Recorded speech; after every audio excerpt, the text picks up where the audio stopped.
पाठ आदिनाथ भगवान की जय। शासन नायक महावीर स्वामी भगवान की जय। तुभ्यं नमोस्तु भवसागर तारिणाय, तुभ्यं नमोस्तु भवदुःख निवारणाय। अध्यात्म मूर्ति गुरुदेव नमोस्तु तोभ्यं, आचार्य वर्य सुविशुद्ध नमोस्तु तोभ्यम। 1108 आचार्य श्री विश्व सागर जी महाराज की जय। मुनि श्री सुप्रभ सागर जी महाराज की जय। मुनि श्री प्रणत सागर जी महाराज की जय। जय जैन बंधुओं, स्वागत है आप सभी का आपके लोकप्रिय कार्यक्रम सम्यक समाधान में, जहां हमारे सभी विकल्पों का समाधान मुनि श्री के द्वारा हमें प्राप्त होता है। विकल्प छोटे से भी हों तो भारी लगते हैं, और अगर हमारे जीवन में विकल्प रहे तो हमारा जीवन मंगलमय कैसे होगा। इसलिए उसके लिए बहुत ज़रूरी है कि हमारे विकल्पों का सम्यक समाधान हमें प्राप्त हो। इसीलिए यह कार्यक्रम आचार्य श्री विश्व सागर जी के पावन आशीर्वाद के साथ शुरू किया गया है, जहां आपको मुनि सुप्रभ सागर जी के मुखावृंद से आपके सम्यक समाधान आपको प्राप्त होते हैं आपके विकल्पों के लिए।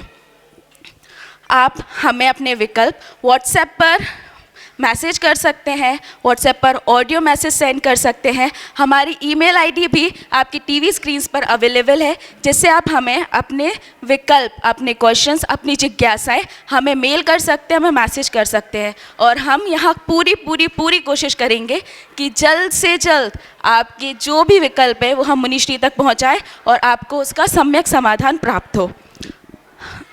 एक आवश्यक सूचना यह है कि विश्व सागर जी का, आचार्य श्री विश्व सागर जी का इस साल 50वां जन्म जयंती वर्ष है। उसके उपलक्ष्य में विशुद्ध ज्ञानधारा प्रतियोगिता का आयोजन किया जा रहा है।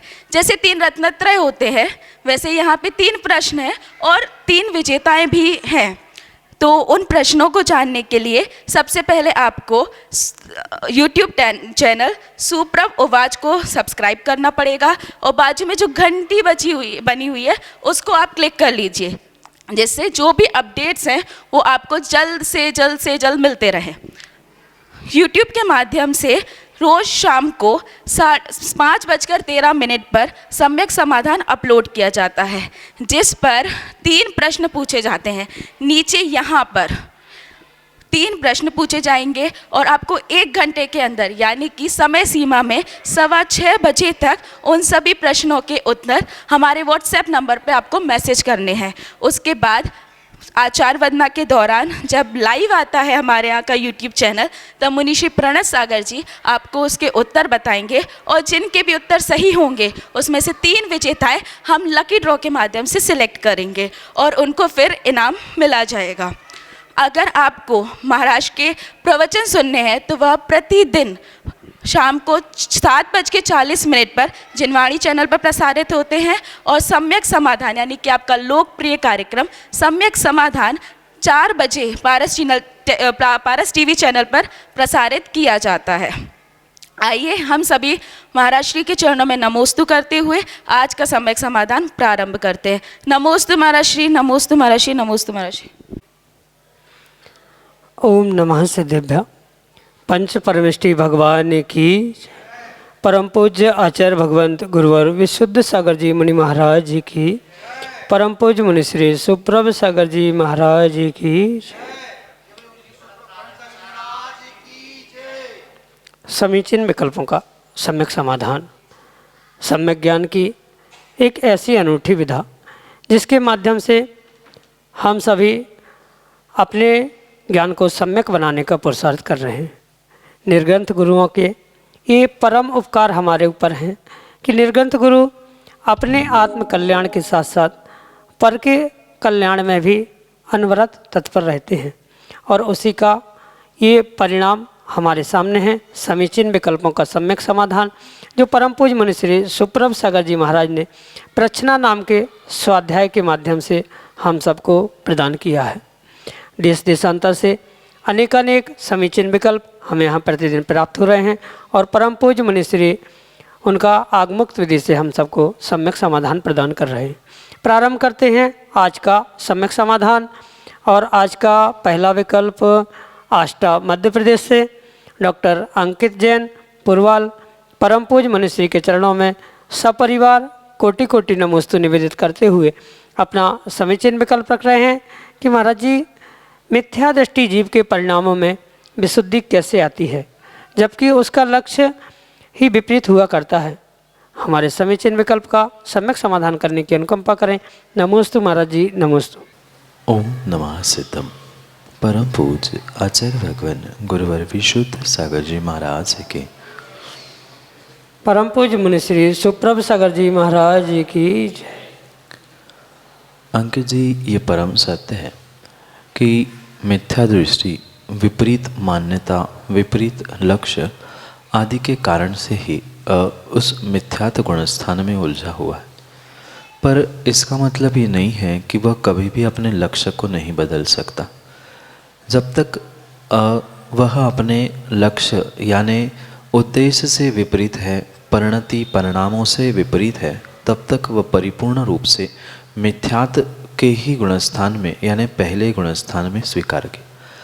पर जब उसका लक्ष्य बदल जाता है, उसको अपने आप का भान हो जाता है और जब वह सम्यक दर्शन के उन्मुख होता है, वह अपने आप विशुद्धि को प्राप्त करने लग जाता है। उस सम्यक दर्शन की ही इतनी महिमा है जिसके निमित्त से जब वह मिथ्या दृष्टि जीव अपने उस करण परिणामों के द्वारा उस सम्यक के पास पहुंचने के लिए अभिमुख होता है, यानी उस सम्यक के पास पहुंचने के लिए प्रवृत्त होने लगता है, तुरंत उसके परिणाम परिणति कुछ अंशों में बदलने लगती। और कुछ अंशों में वह परिणाम परिणति बदलने के कारण से ही वह नियम से अपने उस मिथ्यात से भद्र मिथ्या दृष्टि इस अवस्था को प्रकट करता और इसी कारण से ही उसके परिणामों में विशुद्धि आती है। करण परिणाम के द्वारा और उन करण परिणामों के द्वारा जो वह अपने परिणामों में विशुद्धि लाता है, वही विशुद्धि ही उसके लिए सम्यक दर्शन प्रदान करने के लिए कार्यकारी होती। बात विशुद्ध परिणाम कैसे लाता है, अगर इस पे है तो भले ही वह मिथ्या दृष्टि विपरीत लक्ष्य विपरीत परिणति के साथ है, पर जैसे ही उसे भान हो जाता है, तत्वों का ज्ञान हो जाता है, तत्वों का निर्णय हो जाता है, उस तत्व निर्णय के उपरांत सम्यक दर्शन प्रकट होता है।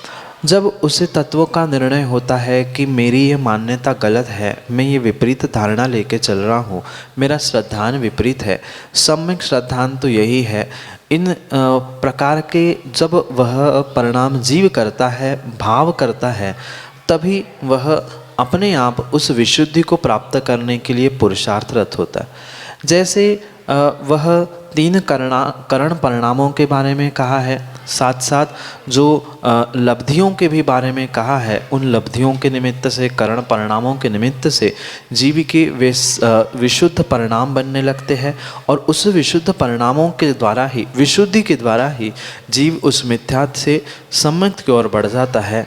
इसलिए ये संभव है कि भले ही जीव का लक्ष्य विपरीत हो, मान्यताएं विपरीत हो, पर जैसे ही उसे सच्चे तत्व का निर्णय हो जाता है और वह सच्चे तत्व के निर्णय से वह सम्यक दर्शन को प्रकट करने के लिए अभिमुख यानी बिल्कुल सामने पहुंच जाता है, कुछ ही समय में जैसे उस सम्यक को प्राप्त करने के लिए तैयार हो जाता है, तब वह सहज रूप से उसके पूर्व के पुरुषार्थ के निमित्त से उसके परिणाम भी विशुद्धि की ओर बढ़ते हैं, वह परिणाम भी विशुद्धि होते हैं, क्योंकि उसे सच्चे लक्ष्य का बोध हो गया है, सच्चे ज्ञान का, सच्चे श्रद्धान का बोध हो गया है। इस कारण से वह विपरीतता भी कुछ ही समय पहले, भले ही गुणस्थान वही है, पर विशुद्ध परिणामों के द्वारा, लक्ष्य के परिवर्तन के द्वारा बदल जाता है। इसलिए उनके परिणाम भी वह विशुद्धि की ओर बढ़ते हैं। यही आपके लिए सम्यक समाधान।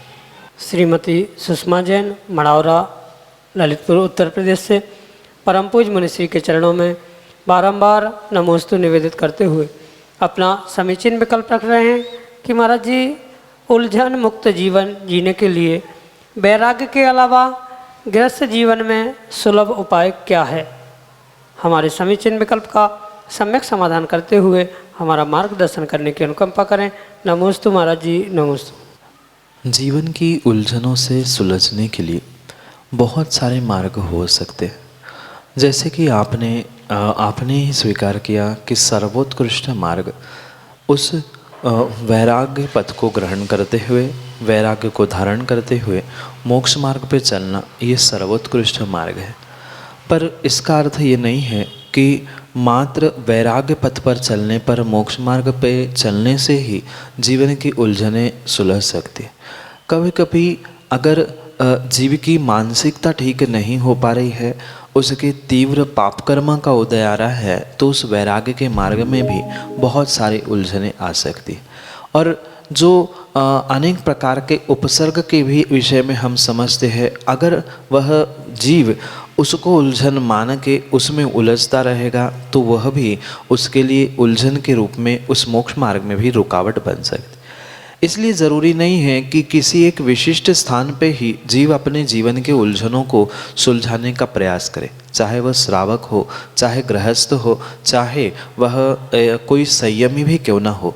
अगर उसने उस उलझनों के साथ व्यवस्थित अपने आप को रखना सीख लिया है, या उस उलझनों को अपने ही विचारों से, अपने मनस्थिति से सुलझाने का अगर प्रयास किया है, तो उसे वह उलझने कभी भी संसार में, घर में, गृहस्थी में या किसी भी विकल्प में उलझा के नहीं रख सकते। समस्या सभी जीवों के साथ यही है कि उन उलझनों के बारे में या उन उलझनों को लेके उसको सोचते सोचते जीव इतना उस उलझनों में उलझ जाता है कि वह उससे सुलझ नहीं पाता।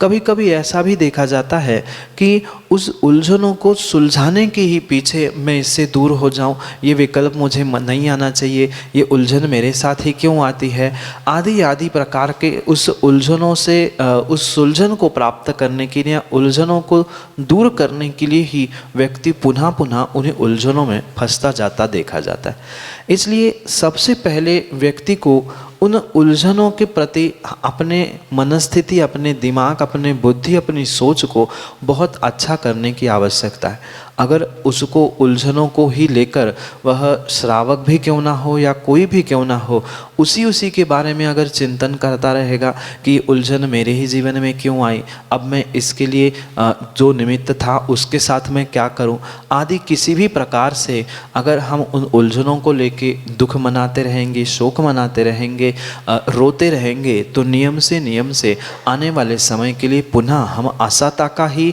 कर्म का आश्रय कर रहे हैं और असाता से ही पुनः उलझने आती। जैसे उमा स्वामी महाराज ने हमारे लिए उस असाता वेदनीय का आश्रय करने के निमित्त बताते हुए जब कहा है कि उस असाता वेदनीय के लिए दुख शोक तापाक्रंदन परिवेदनान्यात्मय परोभय सद्वेदस्य, असाता वेदनीय का सूत्र देते हुए दुख शोक ताप आक्रंदन आदि मात्र पर के लिए नहीं, अपितु अपने लिए भी हम दुखी है। अरे ऐसा ही क्यों होता है, ये मेरे जीवन में ऐसी उलझने हैं, इन बातों को लेकर हम रो रहे हैं, उलझ रहे हैं, तो उस दुख के कारण, दुख में ही दुख मनाने के कारण, उलझनों में पुनः उलझने के कारण आने वाले समय के लिए हम और उलझने इकट्ठे कर रहे हैं और दुखों को आमंत्रित कर रहे हैं। उस उलझनों में भी हम ये निर्णय करें, ठीक है ये पूर्व कर्म का उदय ही ऐसा था जिस कारण से मेरे साथ ऐसा घटित हो रहा है, ऐसा सोचने से, ऐसा समीचीन विचार करने से हो सकता है वह कर्मों का उपशमन हो सकता है। पर अगर हम उन उलझनों से अपने मन को नहीं निकाल पा रहे तो हमारा जीवन कभी भी उन उलझनों से सुलझने वाला है ही नहीं। इसलिए सबसे पहले चाहे गृहस्थ हो, श्रावक हो, वह अपने उस उलझे हुए मन को उस विषय से हटाने का प्रयास करे। जो उलझने हैं वह आज नहीं तो कल, कल नहीं तो परसों कभी ना कभी समाप्त होगी। और संसार का ये नियम तो आपको पता ही है, एक विपत्ति घटती है तो सामने 4 विपत्ति आती, 4 ठीक होती है तो 10 सामने खड़ी ही रहती है। उन विपत्तियों से, दुखों से और उन जितनी उलझने हैं उनके साथ हम किस प्रकार का व्यवहार कर रहे हैं, हम उसे कैसे ट्रीट कर रहे हैं आदि सोचने से ही उससे हल निकल सकता है और उसमें ही उलझनों में ही अगर उलझे रहेंगे तो कभी भी वह उलझन सुलझन में बदल नहीं सकती। इसलिए हम अपने भीतर सम्यक निर्णय समीचीन सोच बना के रखें कि इस उलझनों से सुलझन तो तभी मिल सकती है जब हम साक्षात भगवान बने। संसारी है, पूर्व कर्मों का आश्रवबंध है, तो कहीं ना कहीं उलझने विपत्तियाँ आती रहेगी, पर उसके साथ अगर हमें अच्छे से जीने की कला आ जाए, विपत्ति विपत्ति में रहे, हम उस आपत्ति विपत्ति से दूर होकर अपनी मनस्थिति को अगर मजबूत करें, मैंने ही किया था, मुझे भोगना पड़ेगा, और मैं ही उसे अगर शांति से भोगते हुए आने वाले समय पे पहुंचूंगा तो नियम से वह उलझन सुलझ सकती है, अन्यथा नहीं सुलझ सकती। यही आपके लिए सम्यक समाधान। पद्म कुमार भागवंत भुसावल महाराष्ट्र से परम पूज्य मुनिश्री के चरणों में बारंबार नमोस्तु निवेदित करते हुए अपना समीचीन विकल्प रख रहे हैं कि स्वामी जी, पंडित जी पुजारियों, विधानाचार, प्रतिष्ठाचार आदि को जो मानधन या दक्षिणा मिलती है तो उसमें भी निर्माल्य का दोष लगता है क्या? हमारे समीचीन विकल्प का सम्यक समाधान करने की अनुकंपा करें। नमोस्तु महाराज जी, नमोस्तु। वर्तमान में इस निर्माल्य आदि के विषय को समझने के लिए वास्तव में आगम की दृष्टि या आगम के परिप्रेक्ष्य को समझना बहुत बहुत अनिवार्य है। बहुत सारे जीवों को इस निर्माल्य आदि के बातों को लेकर जो बहुत बड़ा भ्रम दिमाग में बैठा है, उसको आगम के ही परिप्रेक्ष्य में हम पूर्वाचार्यों की बातों को स्वीकार करते हुए ही उस भ्रम से दूर किया जा सकता है, अन्यथा वह भ्रम से भ्रम बढ़ता ही जा रहा है। जो उस पंडित आदि के निमित्त से जो भी वह द्रव्य उनको दक्षिणा के रूप में, मानधन के रूप में, उनके उस कार्य के रूप में दिया जा रहा है, पहले तो वह किस फंड के द्वारा यानी कहाँ से पैसे दिए जा रहे हैं, इसको समझना बहुत आवश्यक है। क्योंकि सभी दिया हुआ उन पंडित विद्वान आदियों को दिया हुआ प्रत्येक धन निर्माल्य ही हो ज़रूरी नहीं है। वह कहाँ से दिया जा रहा है, किसके लिए वह धन आया था और किसके लिए प्रयोग किया जा रहा है, उस पर वह निर्माल्य है कि नहीं है, ये निर्भर होता है। अगर वह पैसा जो उनके लिए दक्षिणा आदि के रूप में दिया जा रहा है, वह अगर गुल्लक में इकट्ठे किए गए पैसों से दिया जा रहा है या अन्य पूजा, मंदिर, अभिषेक, जीर्णोद्धार आदि के निमित्त से आए हुए द्रव्य का उपयोग करते हुए उनको वह दक्षिणा या मानधन आदि दिया जा रहा है, तो वहाँ तो परिपूर्ण रूप से वह निर्माल्य की ही कोटि में आए। क्योंकि आचार्य भगवंत कहते हैं, जब कोई उन धनों को मंदिर आदि में जमा करता है तो जिस नाम से उसे जमा किया है, यानी इनकम के मंदिर आदि के लिए अनेक प्रकार के हेड बताए गए, अनेक प्रकार के भिन्न भिन्न अकाउंट, जैसे जीर्णोद्धार भिन्न है, पूजा फंड अलग है, कोई जिनवाणी के लिए दे रहा है, तो जिसके लिए वो पैसे आए हैं उसी के लिए उसका उपयोग होना अनिवार्य है। अगर किसी भी प्रकार से किसी और के लिए आया हुआ धन किसी और के लिए लगाया जा रहा है तो वो भी परिपूर्ण रूप से निर्माल्य की ही कोटि में आ जाएगा। इसलिए गुल्लक आदि से मिला हुआ पैसा या अन्य किसी नाम से प्राप्त किया हुआ दान अगर उन पुजारी, पंडित, विद्वान या अन्य किसी भी ऐसे व्यक्ति को मानधन दक्षिणा के रूप में दिया जा रहा है तो परिपूर्ण रूप से वह निर्माल्य की कोटि में आएगा।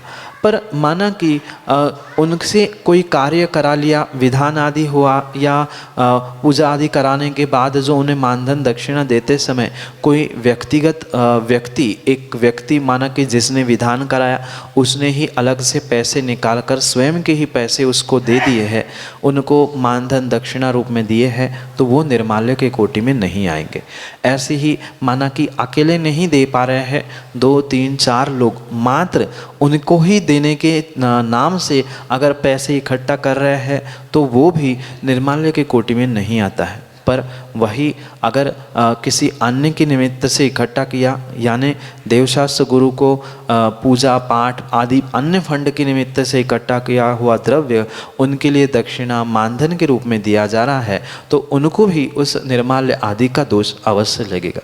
पर किसी व्यक्ति विशेष ने अपने ही ग्रुप में या अपने आप में ही उस फंड की, पैसों की, द्रव्य की व्यवस्था की है और स्वतंत्र रूप से उस मानधन को, दक्षिणा को बनाते हुए उनके हाथ में रखा है, तो किंचित भी वह निर्माल्य का दोषी नहीं कहलाया जा सकता। इसलिए ऐसी ही व्यवस्था आगम के परिप्रेक्ष्य में उत्कृष्ट है।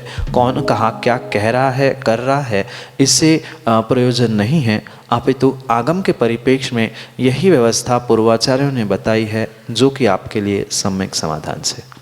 श्रीमती अलका जैन, बड़ा बाजार, सागर, मध्य प्रदेश से परम पूज्य मुनिश्री के चरणों में बारंबार नमोस्तु निवेदित करते हुए अपना समीचीन विकल्प रख रहे हैं कि महाराज जी, मैं प्रतिदिन आधा घंटे नमोकार महामंत्र का लेखन करती हूँ। नियम तो नहीं है, फिर भी प्रतिदिन रात्रि में 8 से 10 बजे के बीच लिखती हूँ। क्या यह समय सही है या इसका कोई निश्चित समय होता है, और यदि होता है तो वह कौन सा समय है? क्या नमोकार मंत्र ट्रेन आदि में सफ़र करते हुए लिख सकते हैं? हमारे समीचीन विकल्प का सम्यक समाधान करने की अनुकंपा करें। नमोस्तु महाराज जी, नमोस्तु। बहुत अच्छी बात है। आप जो नमोकार मंत्र लिख रहे हैं वह बहुत ही अच्छा कार्य श्रावक की अपेक्षा से आप कर रहे। जब जैसा समय मिले हम उस समय का उस मंत्र आदि लिखने के लिए जो सदुपयोग कर रहे हैं वह वास्तव में अच्छी बात है। पर साथ में ये भी हमें ध्यान रखने की बहुत आवश्यकता है कि इन मंत्रों आदि को लिखते समय हम समय का, काल का, कालाचार का विशेष ध्यान रखने की आवश्यकता है।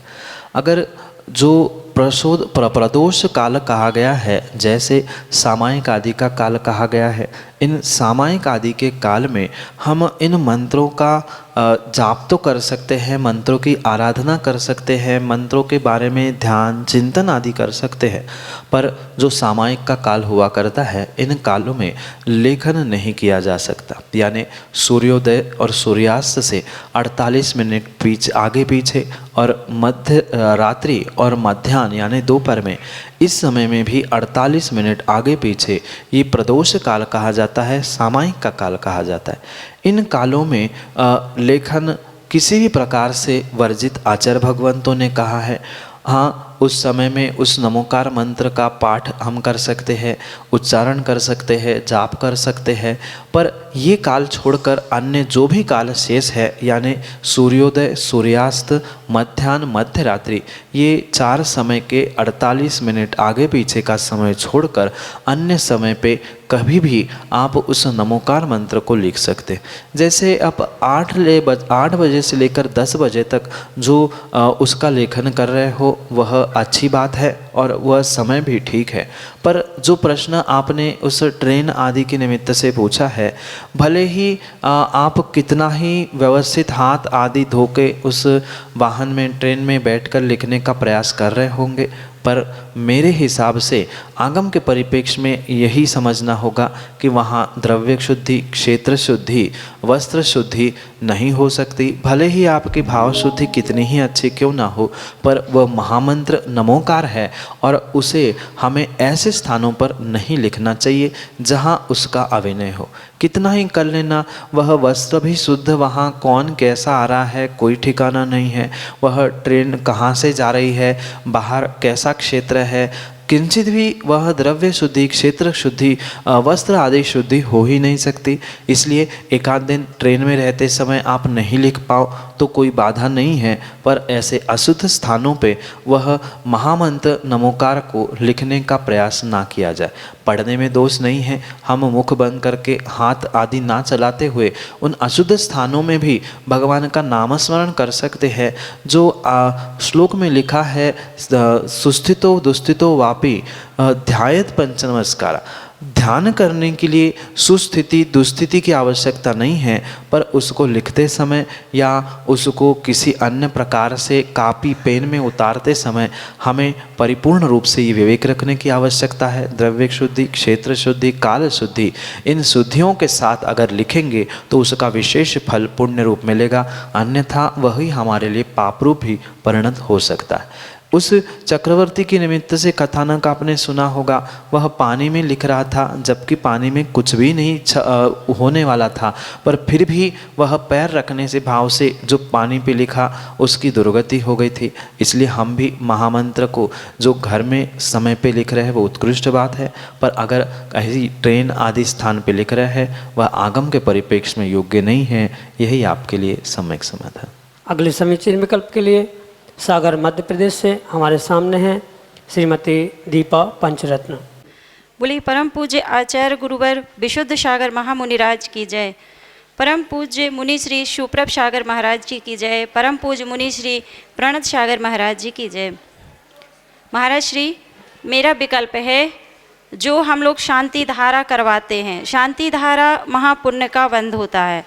हम उसमें किसी स्वर्गीय भी व्यक्ति का या किसी भी मृत व्यक्ति का नाम लेके जो शांति धारा करवाते हैं, क्या उस व्यक्ति को जो पुण्य शांति धारा में है, क्या उसको भी उसकी सत्ता में इसका पुण्य जाता है? कृपया महाराज श्री मेरे विकल्प का समाधान कीजिए। नमोस्तु महाराज श्री। माँ, वर्तमान के परिप्रेक्ष्य में ये शांति धारा विधान आदि की उन कार्यों को जो देखा से कि करना जीवों ने प्रारंभ किया है वह किंचित भी योग्य नहीं है। पहली तो बात मैं उन मृत व्यक्तियों के निमित्त से आपसे कहना चाहता हूँ, जिसका स्वर्गवास हो ही चुका है, जो मृत हो ही चुका है, उनके नाम से शांति धारा विधान या कोई भी पुण्य का कार्य कर रहे हैं तो उससे उस व्यक्ति को कुछ भी मिलने वाला नहीं है। वह पता नहीं कहाँ कौन से पर्याय में पहुँचा है। हाँ, उनके निमित्त से आप कार्य कर रहे हो, आपके शुभ परिणाम हैं तो आपको तो पुण्य मिल सकता है, पर जो व्यक्ति सामने है ही नहीं है उसके उस मृत काल के उपरांत मृत्यु के बाद जो शांति धारा विधान आदि जो भी कार्य किया जा रहा है उसका फल उसे नहीं मिलेगा। पर वर्तमान में जो व्यक्ति हयात है, सामने है, भले ही वह अभिषेक पूजा विधान शांति धारा देखने नहीं पहुंच पा रहा है, पर फिर भी उसके जीवन के लिए, उसके स्वास्थ्य के लिए आदि किसी भी प्रकार से शांति धारा या विधान किया जा रहा है तो वो फिर भी कुछ अंशों में उस जीव को प्रभावित कर सकता है, करने की पूरी संभावना हो सकती है। पर मृत व्यक्ति के निमित्त से किया जाने वाला शांति धारा पूजा अभिषेक पाठ किंचित भी कार्यकारी नहीं होता। सामने जो व्यक्ति अभी है, बीमार आदि है, उसके नाम से की जा रही है और उसका थोड़ा सा भी उपादान योग्य है तो उसके लिए ये निमित्त कार्यकारी हो सकते हैं। उसके नाम से शांति धारा विधान आदि करने से हो सकता है वह सामने होने के कारण से यानी जिंदा होने के कारण से उसे कुछ अंशों में लाभ भी मिल सकता है, पर वह क्रिया करते समय उसको भान होना, उसको ज्ञान होना इसकी आवश्यकता है। अगर ऐसा होते होते विधान शांति धारा की है तो वह कार्यकारी है, अन्यथा मृत व्यक्ति के लिए जो भी आप कर रहे हो उसको फल बिल्कुल नहीं मिलेगा। पर आपको उसके निमित्त से आपने किया है तो आपको फिर भी फल मिलने की संभावना है, पर उस मृत व्यक्ति को नहीं मिलेगा। ये देखा सेखी का कार्य हमें अन्य दर्शनों से, अन्य स्थानों से जो हम ग्रहण कर रहे हैं वह करने योग्य नहीं है। यही आपके लिए सम्यक समाधान। छोटी सी बालिका अनाया जैन सागर मध्य प्रदेश से अगले समीचीन विकल्प के लिए हमारे सामने। नमोस्तु महाराज जी। महाराज जी, मेरा प्रश्न ये था कि किसी भी महाराज जी का नेम लेते 108 क्यों लगाते? नमोस्तु। जो महाराज आदि के नाम के आगे 108 संख्या लगाई जाती है वह उनके गुणों का बोध कराने के लिए लगाई जाती है। जैसे भगवान के आगे 1008 लगाया जाता है तो 1008 शुभ लक्षणों से युक्त भगवान का शरीर होता है, इस कारण से उनके नाम के आगे 1008 लगाया जाता। ऐसे ही जो निर्ग्रंथ मुनिराज होते हैं, चाहे आचार्य भगवंत, उपाध्याय या साधु परमेष्ठी क्यों न हो, उनके सामने वह 108 लिखने के पीछे मात्र यही लॉजिक, यही तर्क है कि उनके उन गुणों का ही वह प्रतिबोधक होता है। मात्र 28, 36, 25 इन गुणों के बारे में तो हम जानते हैं, पर उन सभी का सार रूप जो परिपूर्ण, जो उन दिगंबर साधु के गुण हुआ करते हैं, मूल गुण, उत्तर गुण, बाकी लक्षण आदि सबको मिलाते हुए वह 108 गुणों की संख्या होती है। और इसी कारण से साधु परमेष्ठी के आगे 108 लिखा जाता है, और वही अगर आरिका माँ है तो वहाँ 105 लिखा जाता है, शुल्लक एलक आदि है तो 105 लिखा जाता है, क्योंकि उन 108 गुणों में से 3 गुण उनके कम होते हैं, इसलिए उनको 105 लिखा जाता है और मुनिराजों के लिए 108 लिखा जाता है। पर जो भगवान के जैसे 1008 गुण हैं, ऐसे ही ये साधु परमेष्ठी के परिपूर्ण रूप से गुण ही होने के कारण से उस गुणों की संख्यावाचक 108 लिखा जाता है। अन्य कोई भी उसके पीछे प्रयोजन नहीं है। वह गुणों का बोध हो, ये दिगंबर साधु इन 108 गुणों से युक्त होते हैं। वह गुणों का ही बोध करने के लिए, प्रदर्शन करने के लिए मुनि महाराज के नाम के सामने, नाम के आगे परम पूज्य 108 अमुक महाराज जी ऐसा लिखा जाता है, उनके गुणों का बोध करने के लिए। यही आपके लिए सम्यक समाधान।